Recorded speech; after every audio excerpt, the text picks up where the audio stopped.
Bendiciones, hermanos. Qué bueno que estamos reunidos nuevamente y hoy me tocó a mí compartir. Creo que ya voy a estar más constante. Bueno, eso creo.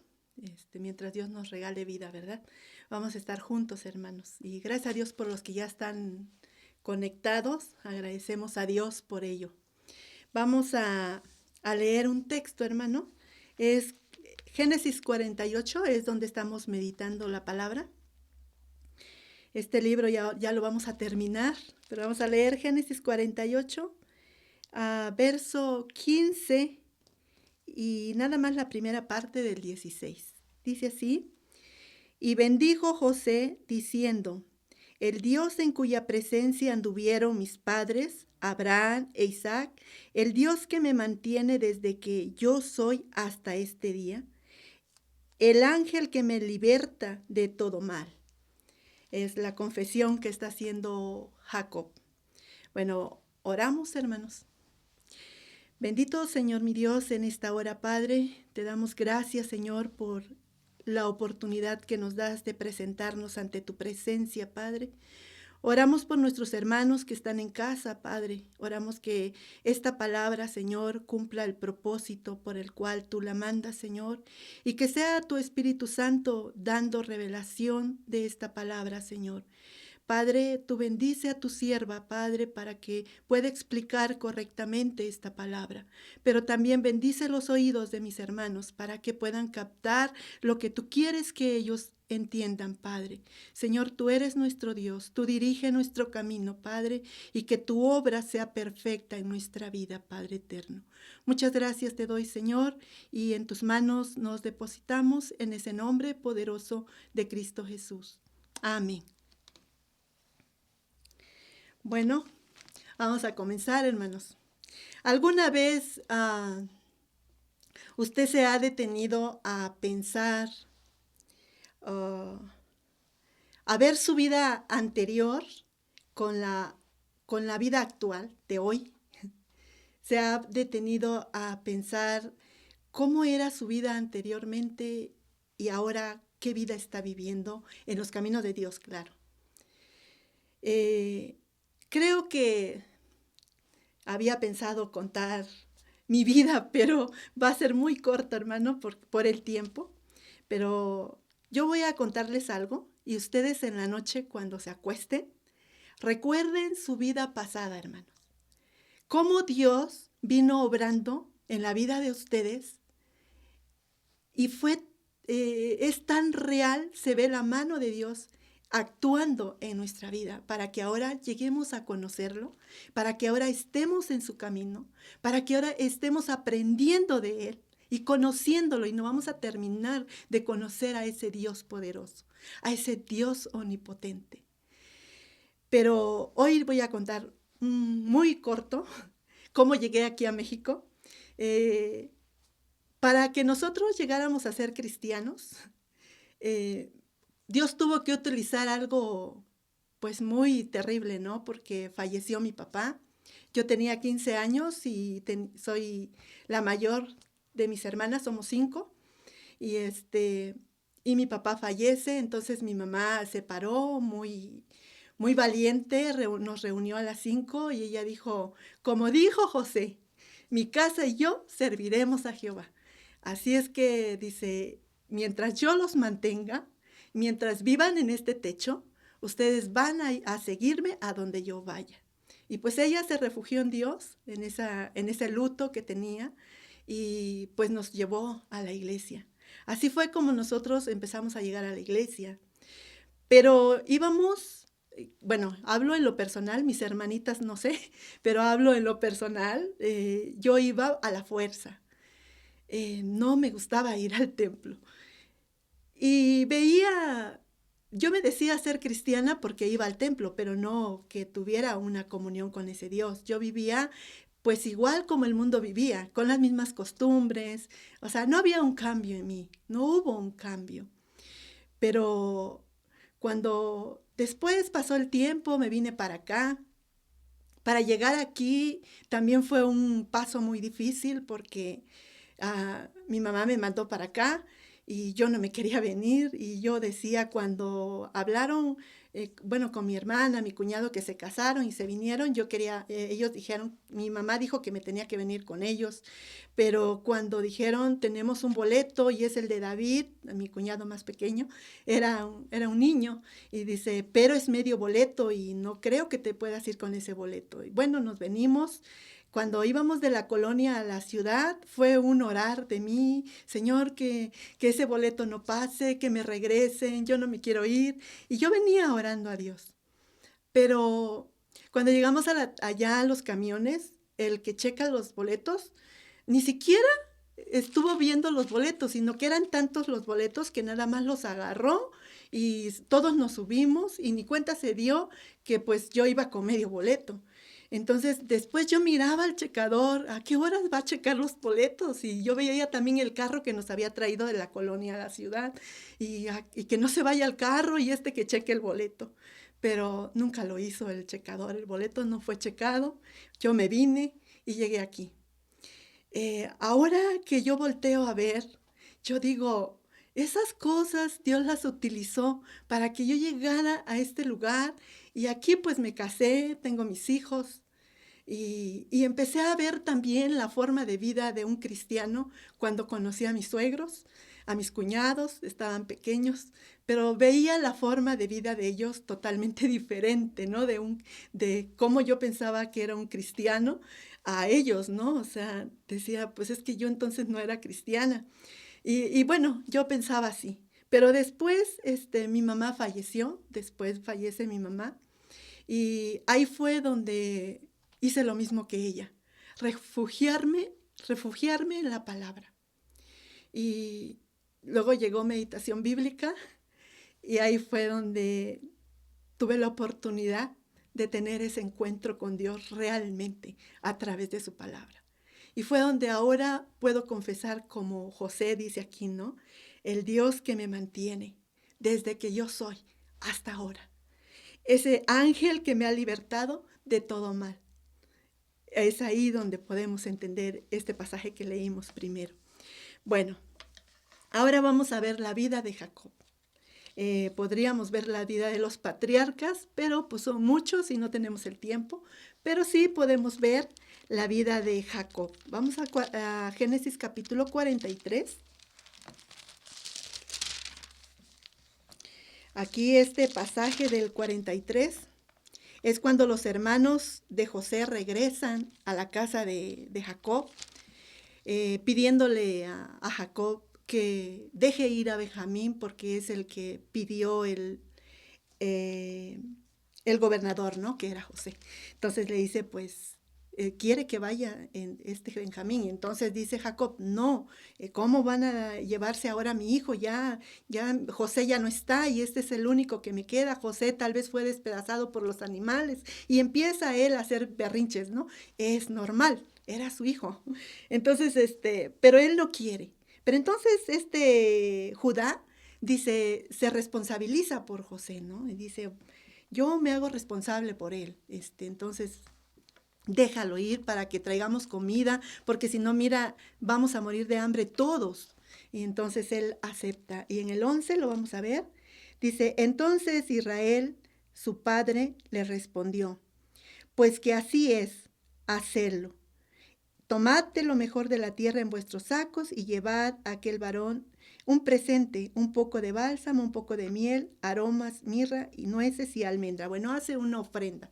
Pero a lo que voy es de que Jacob acepta y dice, bueno, si es así, pues ¿qué le vamos a hacer? Que sea así, que se haga así, que se vaya tu hermano. Pero en el verso 14 hace una confesión Jacob. Dice, y el Dios omnipotente os dé misericordia delante de aquel varón y os suelte al otro vuestro hermano y a este Benjamín. Y así he de ser privado, y si así he de ser privado de mis hijos, séalo. Bueno, dice él, que ese Dios omnipotente, ese Dios poderoso, dice Jacob, permita que en aquel varón encuentren gracia en ustedes para que suelte a tus hermanos, este Benjamín y al otro que tiene allá, pues les dé salida y se vengan de nuevo, ¿no? Que haya misericordia, dice, y está diciendo que ese Dios sea el que haga esto.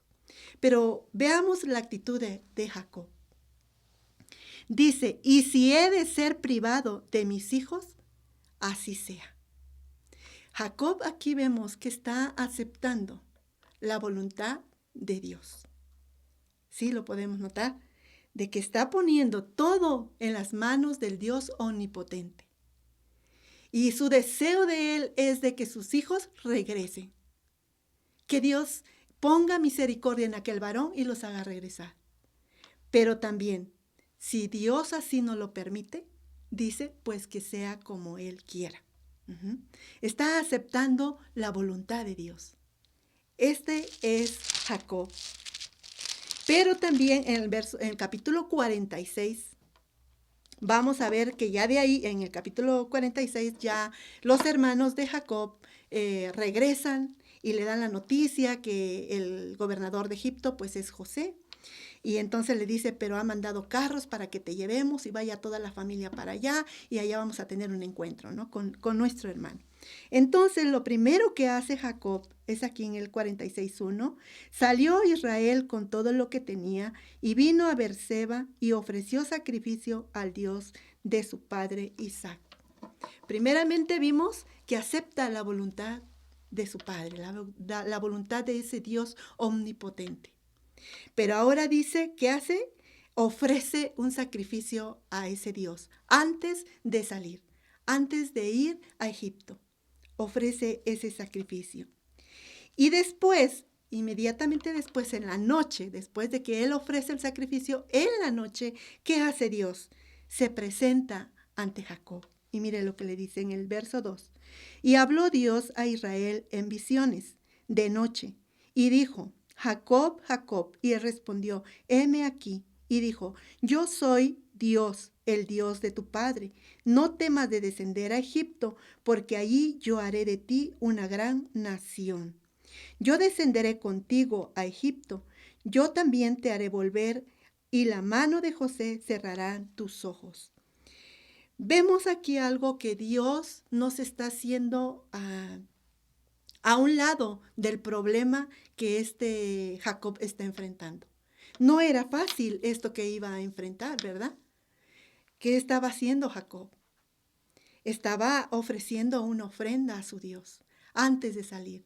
Pero Dios no es ajeno de nuestra situación. ¿Por qué? Porque entiende o conoce, no es que entienda, Él conoce a Jacob que tiene miedo, porque le dice, no temas en ir a Egipto. En este mismo lugar, hermano, aquí en Beerseba, también Isaac se le aparece Dios y Dios le dice que no vaya a Egipto. Y aquí Jacob le está diciendo que vaya a Egipto. ¿Por qué? Podemos ver a nuestro Dios cumpliendo su palabra, su propósito. Él en el capítulo 15 de Génesis, lo meditamos, habla a Abraham y le dice, mira, tu descendencia va a ser grande, pero ten en cuenta que tu descendencia estará 400 años en Egipto y ahí estará como esclavos. ¿Y qué está haciendo Dios aquí? Principiando esa palabra que él había hablado anteriormente. Está diciendo, ve a Egipto.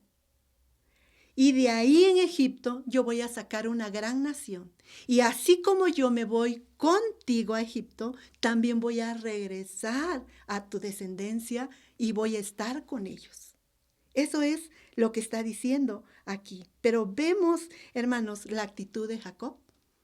Está aceptando la voluntad de Dios y aquí también está ofreciendo una ofrenda a Dios y Dios está revelando su voluntad a Jacob, ¿verdad? Eso es lo que está haciendo. Ahora, nosotros también, hermanos, como hijos de Dios, también Dios está llevando a cabo su obra en nosotros.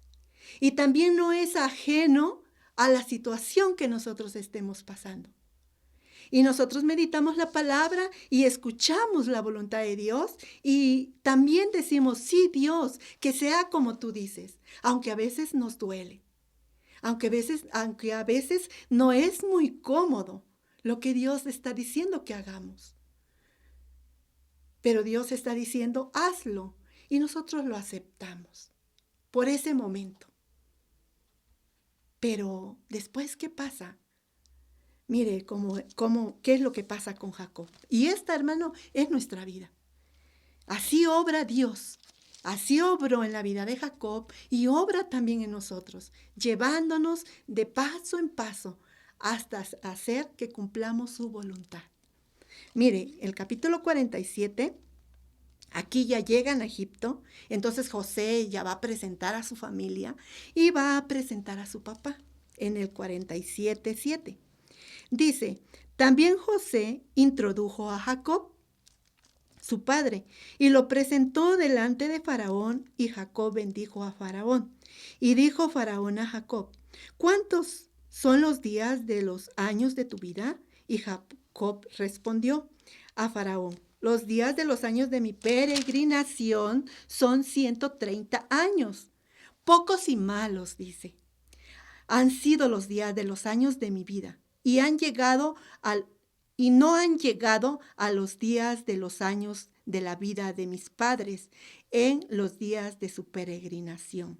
Aquí Jacob está evaluándose personalmente. Está diciendo que sus días, comparado a los días de Abraham, comparados a los días de Isaac, 175, 180 años, comparado a eso, dice, yo tengo 130 años. ¿Cuánto le falta? 50 años, ¿no? Para llegarles. Pero él se compara, ve este contraste y dice, pues son pocos mis años. Y aparte, malos.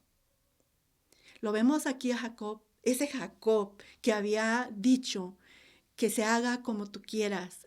Tú eres el Dios omnipotente. Si tú pones misericordia en Faraón para soltar a mis hijos, pues que sea así. Pero si no, también, ¿no? Que se haga como tú quieras. Ese Jacob que había ofrecido una ofrenda a su Dios, que vemos que hay comunión con ese Dios. Ahora aquí, ¿qué está haciendo? Está revelando su sentir. Este es mi sentir. Mis años son pocos, dice, y malos. Pero podemos decir, ay Jacob, ¿qué no habías dicho que se hiciera la voluntad de Dios y parece que todo bien?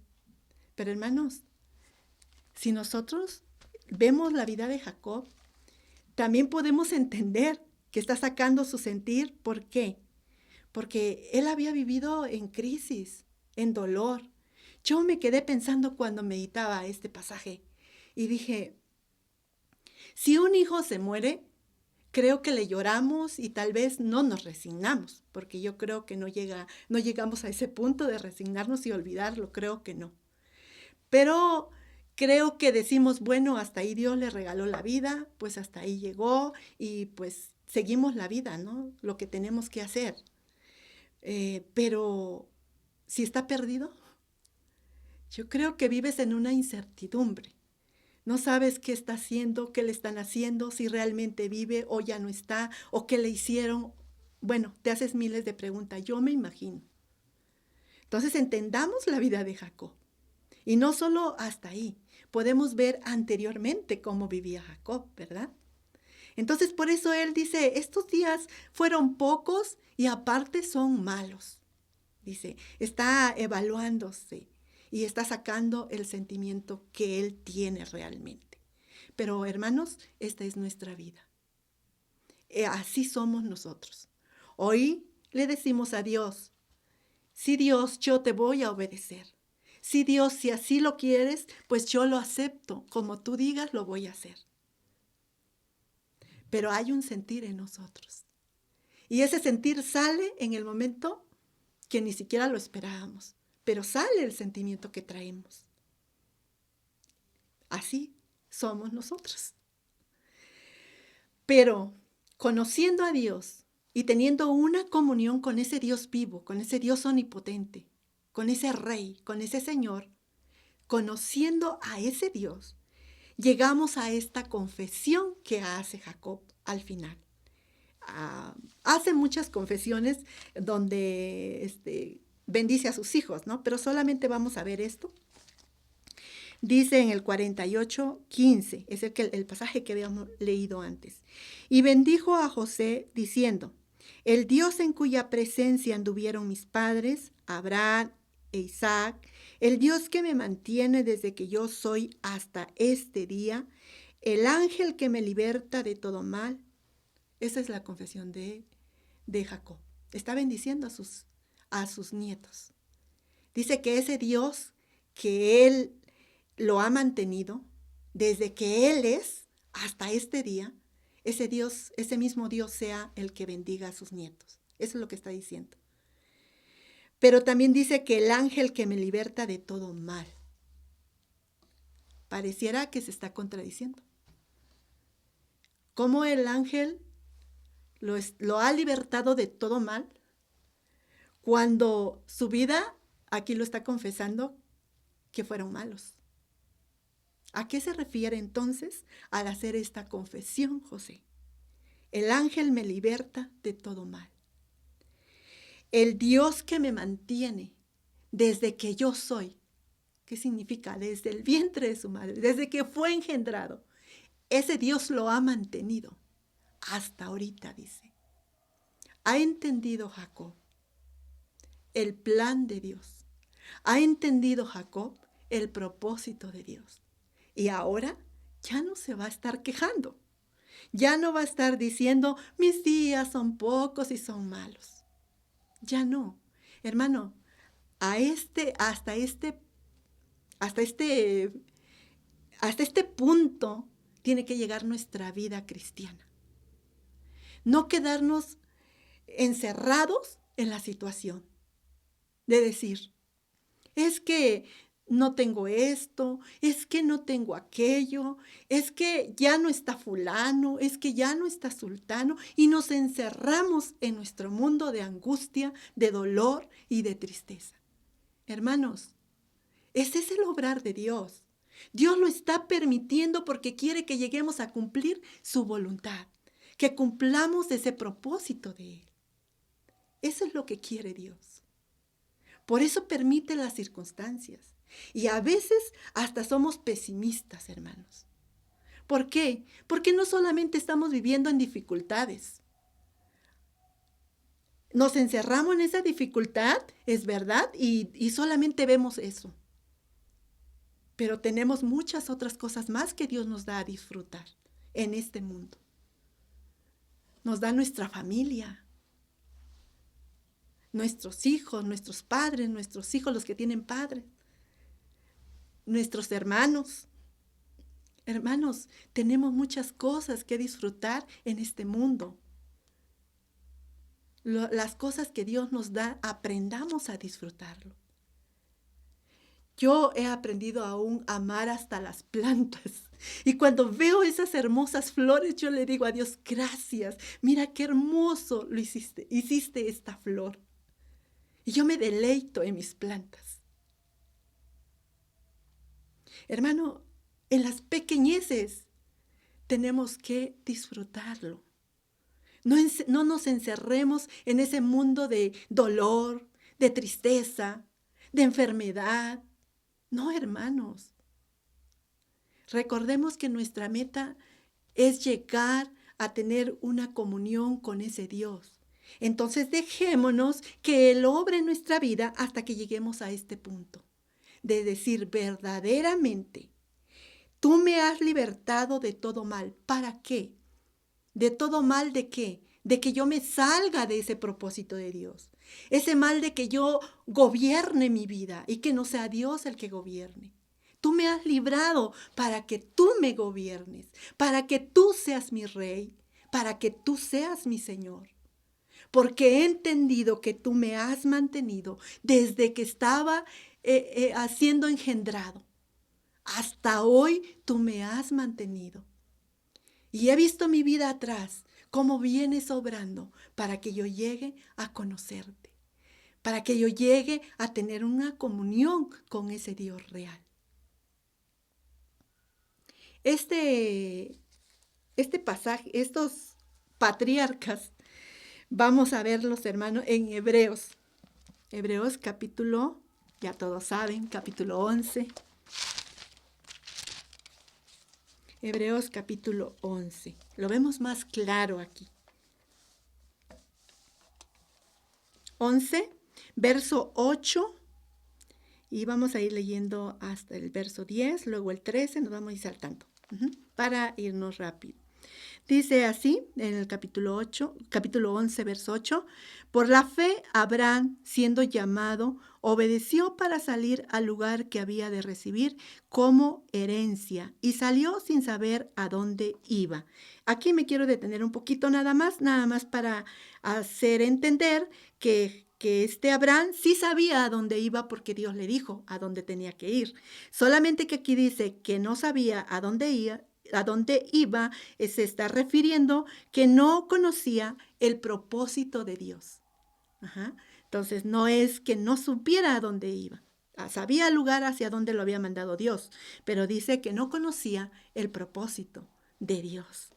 Entonces, la obra de Dios estaba en Abraham, estaba trabajando hasta llegar a conocer ese propósito de Dios. Luego dice, por la fe habitó como extranjero en la tierra prometida, como en tierra ajena, morando en tiendas con Isaac y Jacob, coherederos de la misma promesa. Porque esperaba la ciudad que tiene fundamento, cuyo arquitecto y constructor es Dios. Aquí es muy claro, ¿verdad, hermanos? Está diciendo que estos hombres llegaron a entender, a conocer a su Dios, a entender el propósito de Dios. Y entonces ellos ya no se quedaron fascinados con la tierra prometida. Entonces ellos, ¿qué estaban esperando? Una ciudad que tiene fundamento, cuyo arquitecto y constructor es Dios. ¿Solo Abraham? No. Dice que vivieron como extranjero y vivieron en tiendas con Isaac y Jacob. Entonces vemos estos personajes, estos patriarcas que esperaban esa ciudad que tiene fundamento. Esa ciudad donde el arquitecto y constructor es Dios. Y ahora en el verso 13, conforme a la fe murieron estos. ¿Quiénes? Abraham, Isaac, Jacob. Murieron estos sin haber recibido lo prometido, sino mirando de lejos y creyéndolo y saludándolo y confesando que eran extranjeros y peregrinos sobre esta tierra. Ellos, dice que veían de lejos. ¿Qué es lo que veían de lejos? Mire, hermano, en el verso 16. Anhelaban una mejor, esto es, celestial. Bueno, para que lo entendamos mejor, veamos el 14, 15 y 16. Dice, porque los que esto dice claramente dan a entender que buscaban una patria. Pues si hubieran estado pensando en aquella de donde salieron, ¿de dónde habían salido? De Canaán. Ciertamente tenía tiempo de volver, pero anhelaban una mejor, esto es, la celestial. O sea, está diciendo el escritor de Hebreo que si ellos hubieran anhelado la tierra de Canaán, ellos estaban en Egipto. El gobernador, bueno, a Jacob, no, en este caso Jacob, estaba en Egipto. El gobernador, ¿quién era? José, y tenía toda la autoridad. Era fácil de decir, me voy a mi tierra y mira, allá nos mandas, ahí nos mantienes, ahora en esta hambruna. Pero no hicieron así. ¿Por qué dice? Porque no regresaron a esa tierra porque su pensamiento, su mente no estaba en esa tierra. ¿En dónde estaba? Dice, anhelaban una mejor, esto es, la celestial. Por lo cual Dios no se avergüenza de llamarse Dios de ellos, porque les ha preparado una ciudad. Dice que Dios no se avergüenza de llamarles hijos. ¿Por qué? Porque ellos no pusieron su mirada en esta tierra. Ellos no pusieron su mirada en las cosas de este mundo. Ellos anhelaban las cosas celestiales. Estos eran los patriarcas. Esa es la vida de fe de ellos, hermanos. Y por eso Jacob llega a confesar eso. Ese Dios que me mantiene hasta hoy. Ese ángel que me libra del mal. Y dijimos, ¿no? Vivía bien Jacob, ¿no? Con una tristeza, con un dolor. Su hijo había desaparecido. No sabía qué había pasado con él. Ahora había hambruna en la tierra donde vivía. Entonces, sí, era normal que estuviera angustiado. Pero cuando entiende el propósito de Dios, entonces dice, esta no es la promesa. Yo anhelo esa celestial, donde el arquitecto y constructor es Dios. Estos son los patriarcas. Esta es la vida de ellos, hermanos, pero el autor de Hebreos nos hace entender algo más. Nos hace ver la vida de estos hombres de fe, pero también nos hace como centrarnos en dónde estamos nosotros. ¿Qué estamos haciendo nosotros? Dios viene practicando su obra en nosotros, viene trabajando en nosotros. Pero ¿qué estamos haciendo nosotros? Mire lo que dice el capítulo 12, verso 1. Por tanto, nosotros también, teniendo alrededor nuestro tan grande nube de testigos, despojémonos de todo peso y del pecado que nos asedia, y corramos con paciencia la carrera que tenemos por delante. Está diciendo, esos personajes que ustedes acaban de leer anteriormente, hoy nosotros solo nos enfocamos en los patriarcas, pero esos personajes que ustedes acaban de leer, esa multitud, esos personajes tienen que animarlos a ustedes, a que ustedes también busquen las cosas celestiales, a que ustedes también tengan fe en creerle a Dios que Él va a cumplir ese propósito en nuestra vida. Dice el autor de Hebreos, quítense ese peso de encima. Pero luego va a decir, puesto los ojos en Jesús, el autor y consumador de la fe, el cual, por el gozo puesto delante de él, sufrió la cruz, menospreciando el oprobio, y se sentó a la diestra del trono de Dios. ¿Dónde se sentó? Dice, ese Jesús que fue menospreciado, que vino a pagar por nosotros. ¿Dónde se sentó? En el trono de Dios. ¿Qué significa esto? Que es rey, que tomó el trono, que es rey, que es gobierno, que es soberano. Y este soberano tiene que tomar el control de nuestra vida. Y nosotros poner nuestra mirada en Él, que es el autor y consumador de la fe. Entonces dice que tenemos que despojarnos de ese peso de pecado. ¿Qué es pecado? Hermanos, el pecado es cuando nosotros nos gobernamos y no dejamos que Dios sea el que gobierne nuestra vida. Eso es pecado. ¿Cómo decimos? No, es que Dios está gobernando mi vida. ¿Es verdad eso? Examinémonos, hermanos. Si es realmente Dios que está gobernando nuestra vida o estamos viviendo como a mí bien me parece. Es que esto así lo voy a hacer porque así está bien. Así yo creo que es correcto. No, si Dios está en el trono y está gobernando, y si Él gobierna mi vida, entonces esos pecados me tengo que despojar de ellos. Debo de dejar que Él gobierne mi vida. Y no quedémonos con los patriarcas y decir, ¡guau! ¡Qué hombres de fe! ¡Oh, qué hermoso! Y nada más decimos eso, pero no.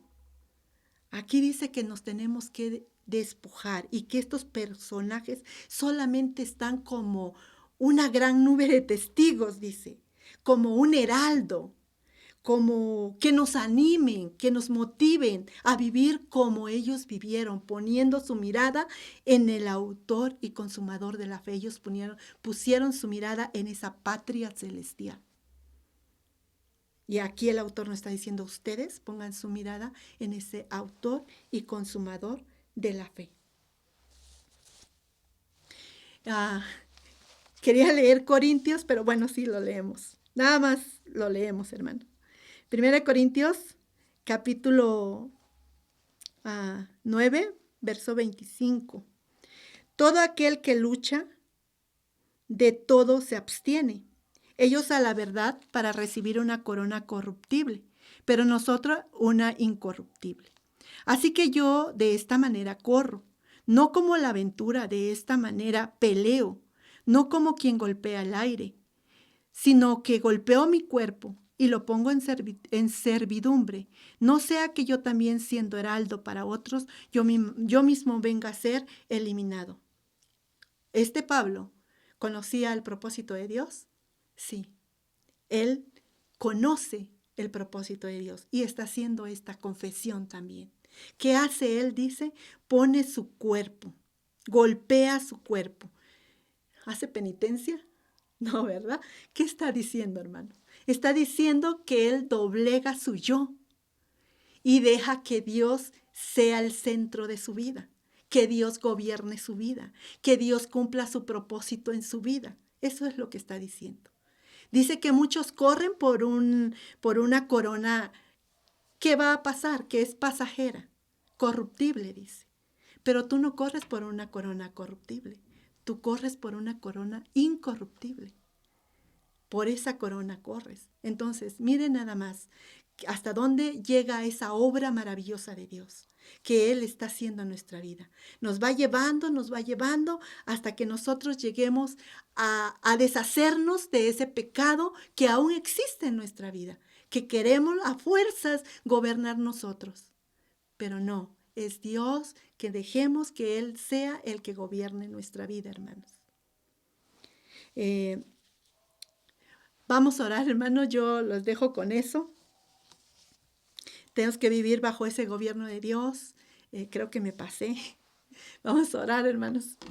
Bendito Señor Dios, en esta hora, Padre, te doy gracias, Señor, porque nos permites adorarte, glorificarte, Señor.